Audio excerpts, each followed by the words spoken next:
Welcome to Echo Crime YouTube channel. The sky he never planned to return from. It was a calm Friday evening on August 10th, 2018 at Seattle-Tacoma International Airport. Travelers moved through security lines, pilots prepared their flight paths, and ground crews guided planes into position. Everything ran as usual, until one man quietly broke every rule written in aviation history. His name was Richard Beebo Russell, a 28-year-old ground service agent for Horizon Air. To most of his coworkers, he was friendly, funny, and hardworking, the kind of guy who made long shifts bearable. He drove baggage tugs, loaded luggage, and directed planes on the runway. But behind the cheerful smile was a man struggling silently with something no one could see. Russell wasn't a criminal. He wasn't violent. He had no record, no enemies, and no motive to harm anyone. Yet, at 7:32 p.m., he climbed into the cockpit of an empty Bombardier Q400 turboprop plane parked in the maintenance area, a place he had access to because of his job. Without clearance, without permission, and without a co-pilot, he started the engines. At first, few noticed. A few mechanics saw a ground vehicle move near the plane, but it wasn't unusual. Then, suddenly, the aircraft's propellers began to spin. The plane lurched forward, turned toward the taxiway, and began accelerating. A stunned voice broke over the airport radio. Tower, we've got an unauthorized Q400 rolling." Within minutes, disbelief turned to chaos. A plane had just been stolen. The flight nobody expected. From the control tower, air traffic controllers watched in shock as the Q400 lifted off the runway. Clean, stable, and fast. It was the kind of maneuver that required training, yet this man was not a pilot. The plane climbed smoothly into the evening sky, disappearing into the clouds over Puget Sound. Inside the cockpit, Richard Russell spoke into the radio with surprising calm. "Hey, I'm just a ground service agent. I'm not really supposed to be up here." The controllers tried to reason with him. They asked if he planned to land somewhere, if he needed help. But his tone was oddly peaceful, even lighthearted. He laughed about learning to fly from video games, joked about needing fuel, and apologized to his loved ones. He wasn't trying to escape the law. He was escaping himself. The air traffic team alerted the U.S. Air Force. Within minutes, two F-15 fighter jets scrambled from Portland to intercept the aircraft. They flanked him at a safe distance, ready to act if the plane became a threat to civilians. But Russell wasn't heading for a city. He was drifting over open water, tracing wide loops around the Seattle skyline, the sun glowing orange on the horizon. A man searching for peace. As the conversation continued, Russell's words painted a picture of quiet despair. He told the controllers he didn't want to hurt anyone. He just needed to see the mountains one last time.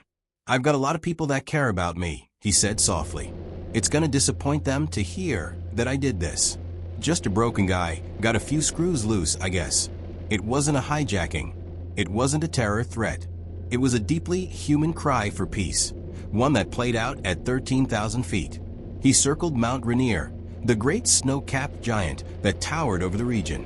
On radar, his plane drew elegant spirals and loops, patterns that pilots later said were surprisingly smooth for an untrained flyer.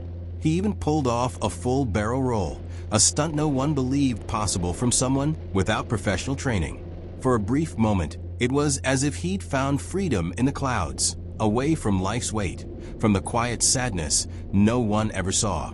The final descent, controllers pleaded with him to land. They directed him toward an empty runway at Joint Base Lewis, McChord, where emergency crews were waiting. Russell responded kindly, even gratefully, but said he didn't think he could make it. "Nah, I'm not really planning on landing it," he replied. Then he added, in a tone that sounded like a goodbye, "I wasn't really planning on it from the start." Moments later, the Q400 banked low over Ketron Island, a small wooded area off the coast of Seattle-Tacoma. Witnesses saw the plane dip, rise again, then angle sharply toward the trees. At 8:46 p.m., radar contact disappeared. Seconds later, a dull thud echoed across the bay. Firefighters found wreckage burning in the forest. Richard Russell was gone. Shockwaves across the nation. News broke almost immediately. Airline employee steals plane from Seattle Airport, crashes after unauthorized flight. But as details emerged, public reaction shifted from fear to heartbreak. There was no manifesto, no threats, no victims. Just a man, young, ordinary, and deeply troubled, who had spent one last hour in the sky. The FBI investigation confirmed that Russell acted alone. He hadn't planned a terror attack or suicide mission against others. His motive wasn't destruction, it was escape. A quiet one, a deeply human one. The aftermath. In his short flight, Richard Russell became an unexpected symbol of mental health struggles, of workplace burnout, and of how loneliness can hide behind polite smiles. Friends and co-workers described him as the happiest person on the ramp, always helping others, always laughing. None of them had seen the pain he carried inside. When investigators released the cockpit recordings, his final words echoed like poetry and tragedy at once. "I'm just going to do a couple more maneuvers, see what this thing can do, then call a night." In the years since, pilots and passengers have often looked out over the skies of Seattle and remembered him, not as a criminal, but as a lost soul who found his last moment of calm above the clouds. Richard Beebo Russell's story wasn't about rebellion or fame. It was about the unbearable silence that sometimes lives behind everyday smiles. And in that 1 hour between the runway and the crash site, he showed the world something raw and unforgettable. Sometimes, the quietest people carry the heaviest skies. The investigation in the sky. When the Horizon Air Q400 vanished from radar over Ketron Island, the emergency channels lit up. Within seconds, the FAA, FBI, NTSB, and U.S. military were in full coordination mode. A commercial aircraft had been stolen from one of America's busiest airports, not by terrorists, but by an employee who had simply started the engines and flown away. Airports were designed to prevent this very thing, yet Richard Russell had found a gap. He had clearance to be near the planes. He knew the maintenance areas, knew which doors were locked, which ones weren't. He understood ground procedures better than most. And that knowledge, combined with trust, became his access key to tragedy. Tracing the unthinkable. At Seattle-Tacoma International Airport, investigators sealed off the ramp area and began reconstructing the final 2 hours before the theft. Surveillance footage showed Russell driving a pushback tug toward the Q400 aircraft parked at Bay C5. He appeared calm, dressed in his safety vest, headset on, following routine motion. There was no forced entry, no panic. He climbed aboard, flipped the switches with the familiarity of someone who had watched the pilots for years, and within minutes, the twin engines roared to life. He had no co-pilot, no flight plan, no clearance, just an understanding of how to start the aircraft. The FBI later confirmed what everyone feared. It was all premeditated, not planned as a crime, but as a personal escape mission. Russell knew enough to take off, but not enough to land safely. The radio calls that broke hearts. As investigators listened back to the ATC recordings, they heard the calm, almost casual voice of a man in crisis.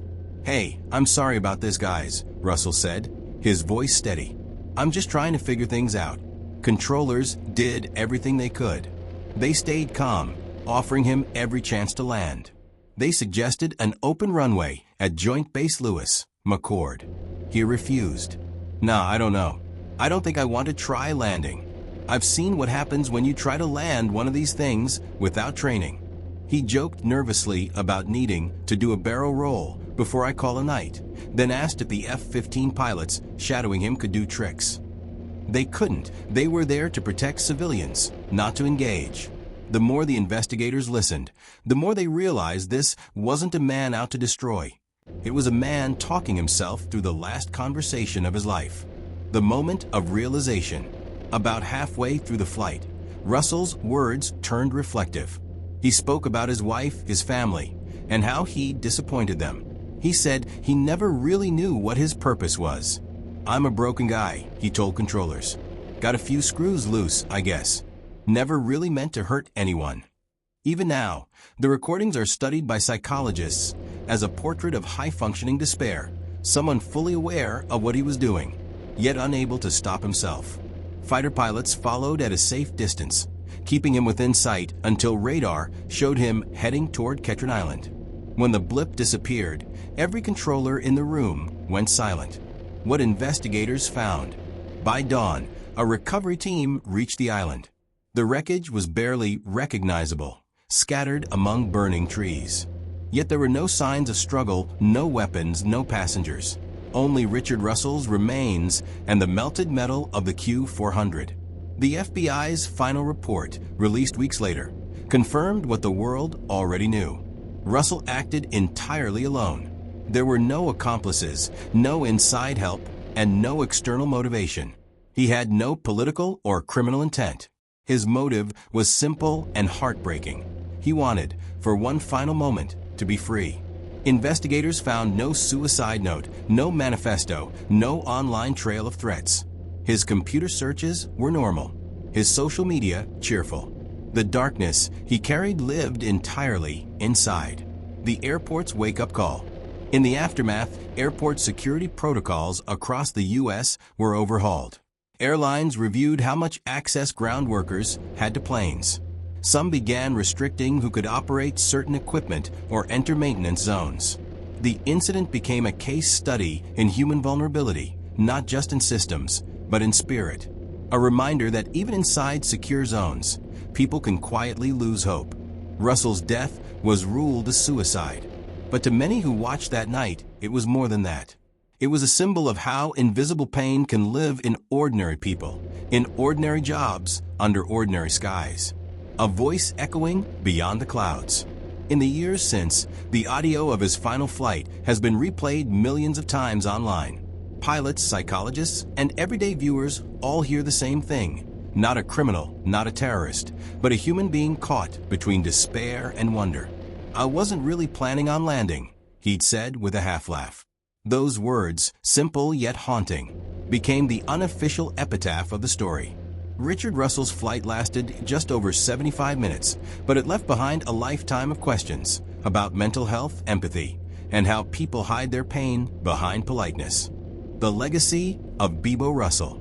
When the fires on Ketron Island went out, investigators packed their files, and the headlines began to fade. Yet, what Richard Beebo Russell did that summer evening in 2018 has never really left the public mind. It wasn't just that he stole a plane, it was why he stole it. The recordings of his voice from that night still circulate on aviation forums and news archives. He spoke with humor, regret, and strange peace, often joking through the radio while the world listened with disbelief. For many, it was the most human act of rebellion they'd ever heard. Not against a government, not against an airline, but against the weight of life itself. "I'm just a broken guy," he said. "Didn't really mean to hurt anyone." Those words became his legacy, a quiet, haunting reminder that sometimes people can smile every day at work, help everyone around them, and still feel completely alone inside. The public reaction. In the days that followed, airports around the world reviewed security protocols. News anchors debated how a single employee could start and fly a passenger plane without authorization. But beneath the technical questions lay a deeper, more painful one. How did no one see his pain coming? Friends and coworkers described Beebo as warm, outgoing, the kind of man who brought donuts to morning shifts. He posted videos online of his travels, his wife, his dogs, and his small bakery business. Nothing hinted at despair. To the world, he looked happy. Inside, he was exhausted. The incident became a moment of national reflection, not about security, but about mental health. Airlines, police departments, and companies began quietly expanding employee wellness programs. Behind every cheerful face, they realized, might be someone fighting a silent war. The man beneath the headlines. As investigators released the final report, there was no villain to point to. No manifesto. No hate. No crime in the traditional sense. The report read like a short obituary for an invisible struggle. Beebo's family later released a statement thanking the public for their compassion and asking for understanding instead of judgment. He was loved deeply, they wrote, and he loved others deeply. He was right when he said there were people who cared about him. In his final moments, he hadn't aimed to take lives or make a statement. He just wanted to fly, to feel weightless one last time. In his own words, to do something crazy before checking out. And while the act itself was tragic, it revealed something that statistics never could: the quiet epidemic of despair that hides in ordinary jobs, ordinary marriages, and ordinary people. The lessons left behind. The aviation industry changed after the incident. Access controls for ground crew were restructured. Two-factor authentication was added for aircraft ignition systems. Psychological screening and counseling became a focus in employee retention programs. But beyond the mechanical improvements, the deeper lesson was about empathy.